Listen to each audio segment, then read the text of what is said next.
I just want to give a shameless thank you out to Jenn for volunteering. As a reminder, we love speakers all over the place to come and participate. I know that Jenn was at Digital Pie for a long time, and she's now at Telium, which is where Genesis works as well. And Genesis and I were brainstorming different ideas for mug topics, and we were talking about life cycles and some of the stuff he was doing internally, which I know Jenn is there to actually work on herself. And so I shamelessly said, Jenn, please come speak. And I sent Genesis to do my bidding. And she has generously volunteered to come do this. So I'm very excited for this content. I hope everybody else is as well. And so, sorry, with that, Jenn, I will let you officially take it away. I just had to provide some context as to how excited we are. Well, thank you. And one perk of working with me at Telium is that Genesis got to hear me talk about this entire process several thousand times throughout. So I'm sure he's super thrilled to hear about it again. But yeah, so today we are going to talk about how to inherit a life cycle without effectively losing your soul, which is quite easy to do. Life cycle is no easy undertaking, no matter how many times you've done it. Once again, I'm Jenn DiMaria Keeler. I've been a multi-year champion. This is actually my first year as an alumni, and I don't know what to do with myself. So here I am to cope. So, before we dive into our actual topic for today, I wanted to give you kind of my life cycle origin story because I find with these situations, I tend to relate more to people's situations that they've been in the past. So hopefully maybe you can relate to me the same way I relate to you guys when you're talking about things that you've done. You know, life cycle planning and execution were always super weak spots for me. I was lucky enough to work at companies that either didn't track the life cycle effectively or they just straight up didn't care about it, which seems really odd, but those people do exist. The one that I can even remember is they didn't even care like really how people were getting into the database. They barely had sourcing. All they cared about was how many MQLs were going to sales and how many opportunities closed. And that was it. So there was really no life cycle there. So I kind of really got the short end of the stick when it came to life cycle experience. But, you know, I really got thrown to the wolves when I moved to agency side and had to pick it up real quick. I was lucky in that I got to learn all of the best practices for implementing a life cycle. But that being said, I think like most MOPS people, I mostly learned by finding and fixing all of the problems. You know, you can tell us that this is the best practice way of doing it all you want, but until we're just like, no, it's not, and we go and do it ourselves and it breaks, you know, we're not going to understand that. So I guess I was lucky enough to find a lot of problems to fix in my life as well. But one of the cool things is that I also learned that if you're monitoring the life cycle correctly, you can diagnose other instances of problems that are going on in Marketo too. So it's not just something's going on with the life cycle. You can see that something's going on with your overall situation in Marketo too. So I thought that was pretty cool, and I'm going to talk about that today. But first, drop a comment or raise your hand or an emoji or something like that if this is what you've been taught that a life cycle looks like. It's not necessarily a bad thing if you've been taught that this is what it looks like, but it's what we are all familiar with. All of these stages in the funnel usually correlate to known, engaged, MQL, SQL, all the good stuff on my Summit throwback shirt. But here's the thing with this type of life cycle that I personally take issue with, and it's that it assumes everyone with a closed opportunity is going to flow through all stages. So that doesn't necessarily mean that you can't set up your processes to track people that way. You can certainly say that if someone comes in at an opportunity phase that you can backstamp them so that it looks like they went through that. But my personal experience is that people get really confused by that methodology. So let's say you have a sales team who relies on your MQL date for everything in their reports, which is what we do. If you are backstamping an MQL date to get funnel reporting and they use that, they're going to say, why did this person MQL? And you're like, well, they didn't really though. So you're kind of, you know, shooting yourself in the foot if you go down that route in some circumstances. You know, as always, there are caveats. Whatever works for you, but that's been my personal experience. So real talk though, this is what a life cycle actually looks like. And you'll see that at the top, it does kind of flow through that funnel, but then it kind of bloats out around SAL. And when you think about it, that does really make sense because as sales creates opportunities, they're talking with more and more people at the company that are then going to get added to that opportunity. So they're getting created, maybe they flow through known, but they're then automatically just going to go to SAL based on your triggers. So it does kind of have like a funnel shape, but then it kind of bloats out a little bit, and then it bloats out some more with all of your recycleds, because we all have a billion people sitting in our recycled bucket. But I think it's important to note that when you are analyzing the life cycle, this is what it's actually going to look like, so that you can make better decisions. Plus, I feel like the perfect funnel model doesn't take into account the fact that people do get recycled. You know, it's a linear model, sure, until you get to recycled, and then they can kind of float around in there for like 200 million times before they either go to closed or lost, churned, what have you. So that's my one caveat. So where do we start when we inherit a life cycle? The first thing I'm going to tell you now is you're going to need to brew a lot of coffee. Like, you need to be very awake when you're looking at all this data, because there's going to be a lot to comb through. So I definitely, I don't know, I should have bought stock in Starbucks when I started this process, honestly, because I drink a lot, and I still do now that I'm monitoring it. So brace yourselves. Then a good place to start is, even if you do have documentation for your life cycle, especially if you're inheriting it, I rewrite it myself. You know, I document it, I audit, I try to poke holes in it, because the way that I understand something is not like, if I'm reading documentation, I'm probably going to fall asleep, which maybe the coffee will help me not do, who knows. But I like to document it myself so that I know what's going on, and then I can truly understand different processes. Then, of course, once you document and audit everything and everything's perfect and fixed and the ideal life cycle model, you need to have some ongoing maintenance, because something is going to go wrong. There is going to be misalignment. It's just the nature of the beast. And then you're also going to need to create reporting so that you can take that information back to your executives and communicate what's actually going on, so they can make some predictions, understand how people are flowing, communicate to sales, identify where leads are getting stuck, things like that. So those are my tips for where to get started. And the first thing I wanted to do is talk about documentation and auditing. Really, the first thing that I do is I take a look at the Lifecycle Modeler if you have one. You definitely don't need one. Like, you can track all of this in Salesforce. I will say that Marketo makes it really easy though. So if you do have it, take advantage of it, because you can spit out reports that look like this. And so what this is telling us, and if I'm analyzing this and I want to see what's happening with the life cycle, is this is going to tell me how people are flowing into the MQL stage, the way that I have it set up. So I'm looking, okay, known to MQL, that makes sense. Engaged to MQL, that makes sense. But then pretty much everything after that, like, I don't understand. Like, why are people moving from a sales stage to the MQL stage? Like, what's going on there that needs to be fixed? Because clearly there's a process that's out of whack, right? So that's something that I like to investigate. When I went to investigate it, however, I realized that our modeler was turned on, but the transition triggers hadn't been activated. So essentially, we'd had this modeler up and running for a year, but we weren't tracking anything. And what I mean by that is, when you go to set up your modeler, you'll see that there are all these pretty purple arrows, because Marketo, purple, it's everywhere.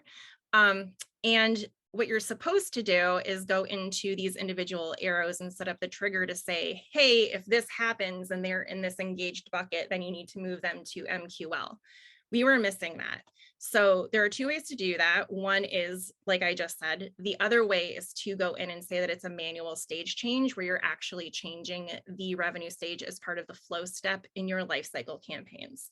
So again, two ways to do that. Just make sure it's happening. If you're using the modeler, you might as well just do this so that you actually get some reports spitting out of it. So yeah, that was kind of a wake-up call, because the data does not retro. It's only for moving forward. So essentially, we only have this data going back a year, which is now great. But at the time, you know, we had to wait a little bit to get the information that we needed. The next thing that I dove into was misalignment. And to me, there are two ways to approach misalignment. And the first one is, people are technically in the right stages, but when you look at their stages across fields and statuses, they don't match. So just giving you a little visual of Josie Grossi here. So she's in our database. I pull her up in my list, and she has 2 MQLs and 1 known. These should all match. So what's going on? The revenue stage here would be a custom field that communicates the life cycle status to your CRM. That way sales knows what stage people are in. So that's what I mean by that field. Revenue stage itself would be your actual Lifecycle Modeler in Marketo. And then by program status, and you guys might already know this, but like a best practice for managing your life cycle is that it's an operational program attached to a life cycle channel with its own life cycle statuses. So as I was analyzing the data, this program status situation kept coming up again and again and again. Everything else matched except for this program status. So what I did was I decided to create a massive smart list to identify all the misalignment in our database because it was all over the place. And that list looked like this. I'm not going to walk you through, all of the 9,000 advanced filters that I put in, but essentially what you're looking for is one of the fields is off. So let's say you're using 3 things to track your life cycle status. In our case, it was member of program, RCM stage, and revenue stage. If you're looking to track all 3 of those, make sure your smart list has one of them being not those stages, and then just go through every single variation. I will warn you, this takes a long time to set up. Again, the coffee comes in very handy so that you get the filters correct, but this has been a lifesaver for me. Anytime I want to look at misalignment, I just pull up this list and I know immediately if something is wackadoodle in my life cycle and I can go investigate. So what we learned from this, and if you're curious as to why the program status was changing, is that if you merge dupes, it'll automatically change their program status, often to a stage that's prior to the stage that they're supposed to be in. So we would have MQL sitting in the known stage because there was a dupe that was the most recently updated record and they would move back to known. So that was the problem. Something else that we identified was that our known, engaged, and MQL campaigns actually triggered at the same time. Again, you can imagine that that's a problem, especially if a record is just created. That happened real frequently because, as you know, data is changing constantly when records get created. So if they're going through 3 campaigns at the same time, they're all changing the same fields and the same data, some of them are going to stick and some of them aren't. So we would have known, engaged, and MQL across all the different statuses. And then we had to go back and figure out what we were looking at. The next piece of misalignment that I would look for are where people meet the criteria for a stage, but they haven't moved into it. So again, looking at our problem record, Josie Grossi, she has reached a score of 80, which would in this case be the instant qualify score, where if she reaches a score of 80, she filled out a contact form, for example, she should move into an MQL stage. But here, if we look, she's still sitting and engaged. So why would she do that? We need to do some investigation work. What we noticed is that kind of what I was talking about earlier is when a person gets created, you're dealing with race conditions or Marketo's not reading all the data correctly. So it might dump them into a stage that they don't actually qualify for. And we actually fixed this by, instead of just having 2 tracks of success and detour, we actually now have another track where its person is created, where it looks for a person to get created. And then it says that we're processing them. And then it waits a little bit. And then it assigns them a status so that we don't have to, worry about all those race conditions happening. And I'll get to that a little bit later because I was able to use the data to prove that this new methodology worked like a million times better than what we had going on. So it was really a really exciting moment for me. Another thing is, and this is always an issue and has always been an issue with me, is that Marketo doesn't always recognize the data value has changed if a record is new. Or similarly, if the data value is empty. And this one stinks. Like this one is actually painful because it's not 100% of the time. It's just kind of whenever Marketo feels like it, it'll ignore that a data value has changed.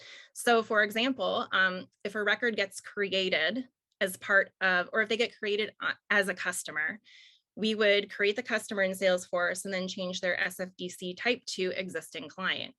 Marketo only sees that their record is created and shoves them into known. It doesn't see then that the data value changes and runs them through our customer campaign. It just sees that it got created because it's not considered a data value change.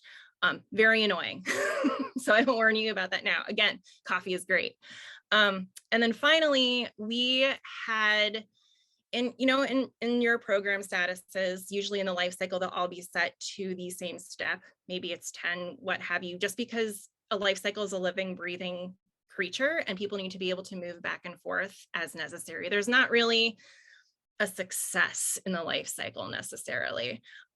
What we had done, however, was we had set the disqualified program status with a higher step, so that once people got to disqualified, they can never come back out. And I don't know if anyone else has had an issue with education of their teams where they're not disqualifying records correctly, or maybe you have a third party that's disqualifying records and you have no idea like why it's disqualifying them, but the cleanup on this was a bit of a headache.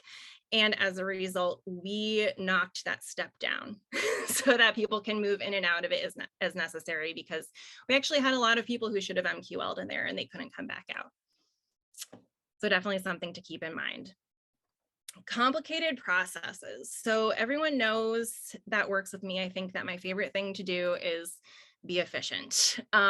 So one thing to take into account when you're looking at your life cycle or building a new one is, does it scale, and what's happening outside of Marketo, and where can we gain some efficiencies? So one of the things that we were doing is there are people that we want to exclude from our life cycle, because if you don't want to track these records in your life cycle, you might as well not run them through your processes, right?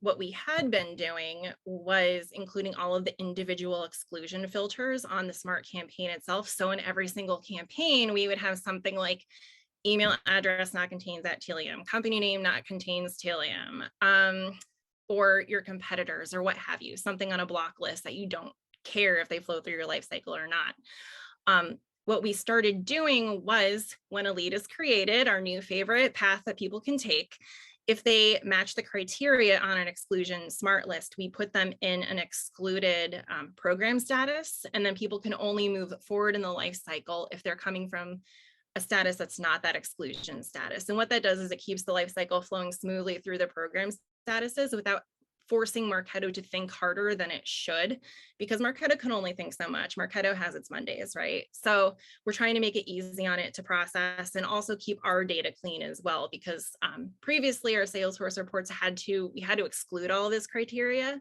so that they didn't show up in reports, and now we don't. We just have to exclude the status.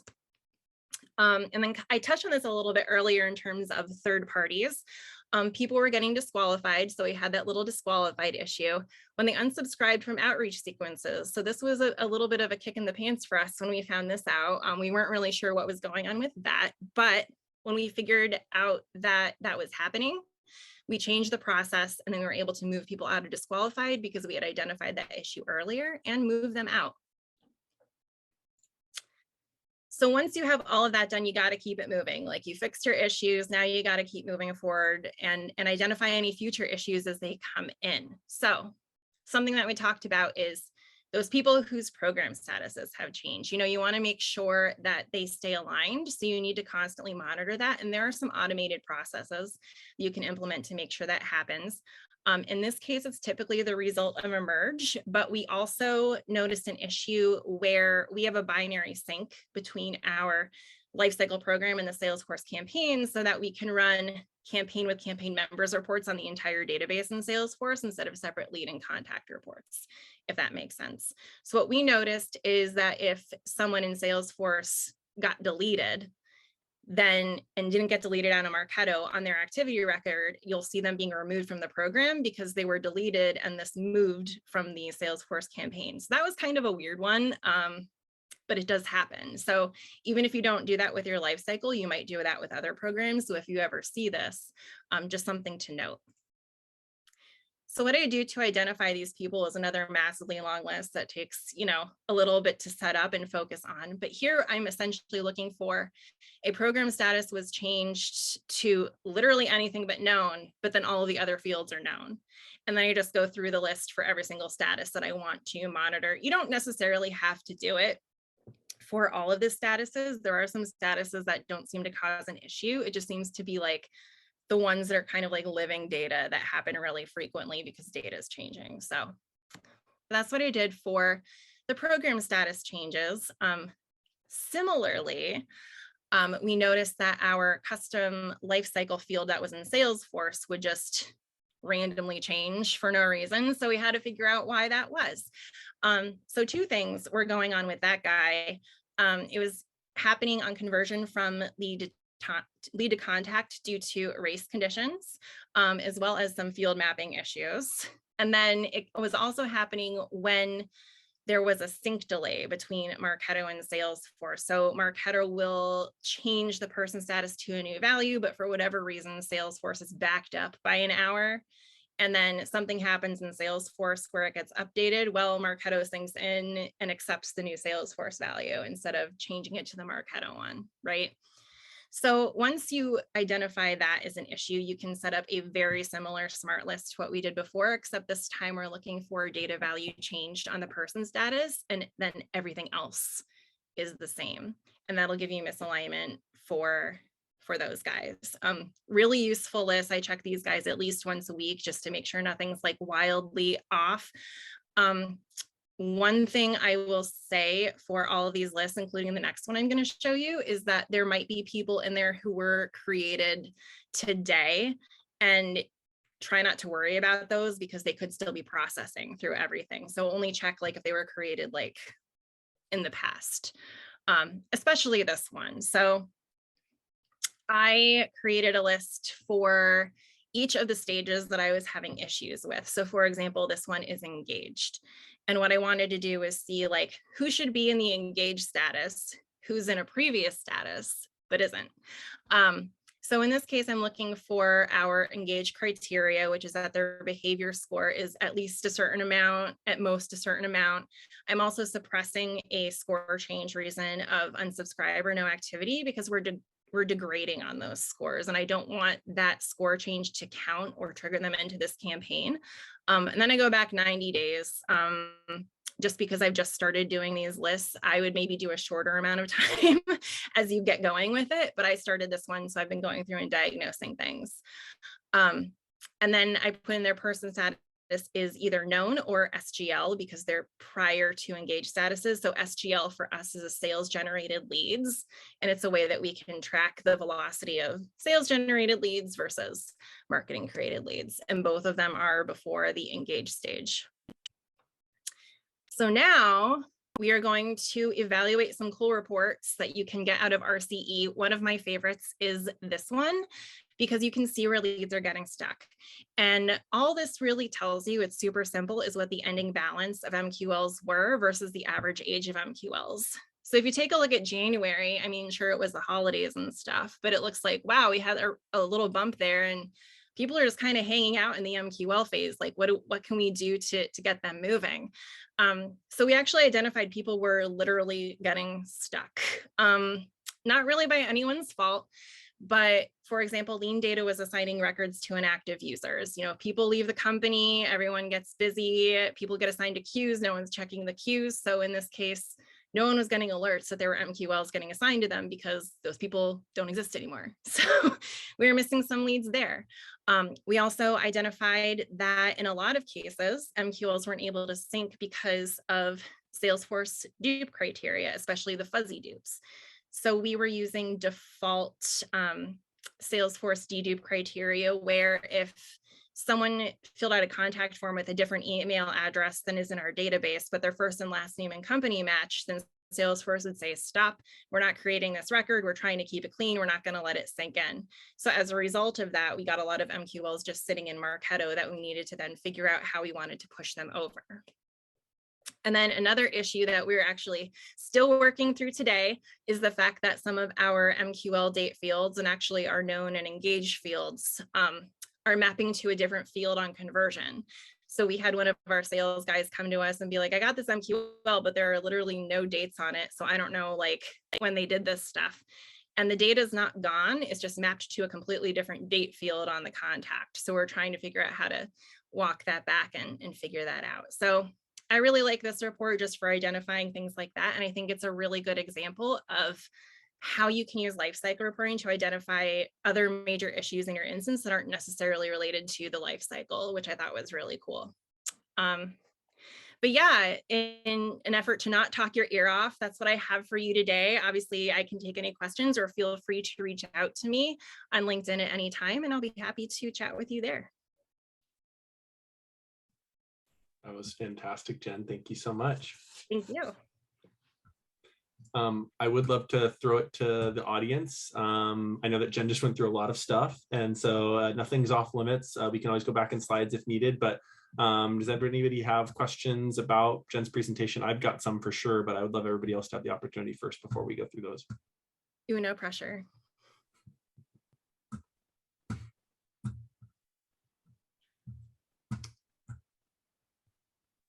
Well, since everybody's on mute, I'm going to jump into a couple of mine, Jenn, and then we'll see if that provokes some questions or prompts them for some other people. So one of the first things that you mentioned was like an aggregate life cycle and kind of this top to bottom. It's sales driven, people can reprocess through it, et cetera. Philosophically, sometimes companies view customers as different than prospects. And in your experience, have you ever deviated and created a customer specific life cycle? If you had a journey that you wanted to define that was specific to customers, would you recommend building that in the same program, or do you like to break that out? Can you talk at all about customer life cycles and how they overlay with what you just showed us? Sure. I've done both. Varying levels of success obviously depends on your teams and how you want to use it. We're actually in the process right now of breaking the life cycle out into prospect versus customer, and then creating a whole different modeler just for customers with its own program. We're still working our way through the best way that we want to do that, trying to keep it simple, because you'll see life cycles that have like 1,000,001 stages, and a lot of them don't have to be stages. So I'm trying to keep it simple to a point though where we can pivot off other data, like which product do they have, which products are they interested in, how do we flag them for cross-sell, upsell. Something that keeps coming up is churn risk. How do I identify the churn risks? And so to get that data, I felt like, and our team felt like, that if we broke it out into a separate life cycle, it might be easier to pull that out a little more. Yeah, definitely. I appreciate the context there, because I was curious, because I always struggle with, is it the same thing? Is it not? And I go back and forth, honestly. I question myself every day. Yeah. And if you do break them out, you just need to gate one of them only to customers, obviously, versus not. But I think it is cool. And I think that it is important for everybody to consider what is the difference between, your customer journey from your prospect journey. Because that's one of the things that if you do create a customer stage in your prospect funnel, people can get stuck in limbo there, and then you start to lose interactions from that install base if you'd like to keep using it. 100%, yeah.